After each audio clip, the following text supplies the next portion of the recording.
चैत्र मासातील पौर्णिमा जवळ येत चालली की आमच्या घरी उभं कुडवी सारवण निघायचं. भांडी कुंडी घासून पुसून लखलखीत व्हायची. अंथरूण पांघरून धुवून निघायचं. भल्या पहाटेला गव्हाची दळणं घुमायची. जात्याच्या पाळी शिगोशिक भरून जायच्या.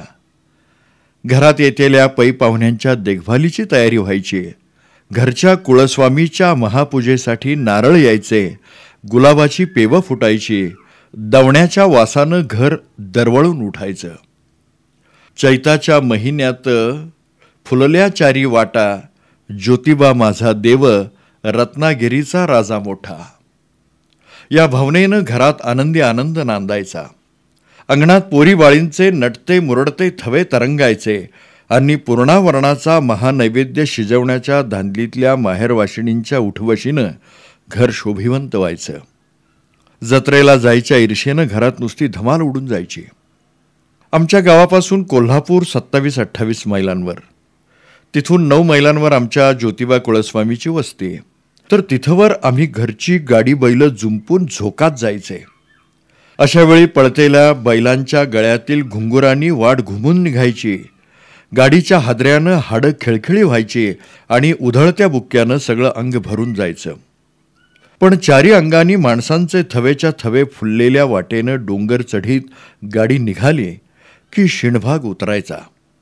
देवाच्या दर्शनासाठी जीव उतावीळ होऊन जायचा आणि मग घाई गर्दीनं जत्रेत घुसून वाट काढीत आम्ही देवळात शिरायचे. वाटेत सातारच्या फाळक्यांच्या आणि निनाम पाडळीच्या ढाण्याच्या काठ्या नाचतेल्या भेटायच्या.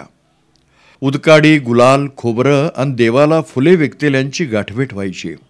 काय काय विकतेल्या दुकानांवरून नजर फिरायची आणि मग आम्ही देवाजवळ जाऊन पोचायचे.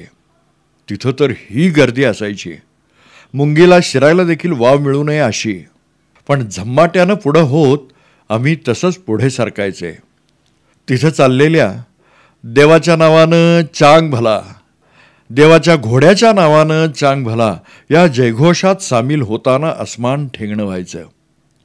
तिथं फुटलेल्या नारळांच्या आवाजानं भारावून गेल्यागत व्हायचं आणि मुठीमुठीनं होतेल्या गुलालाच्या उधळीत माखून जातेल्या कायेला पाहताना अभिमान वाटायचा. आमच्या घरात ऐतवार करतेल्या आई आजीनं देवापुढं नवस फेडताना काय काय वाहिलेलं पाहिलं म्हणजे आपण कुणीतरी मोठे आहोत असं वाटायचं.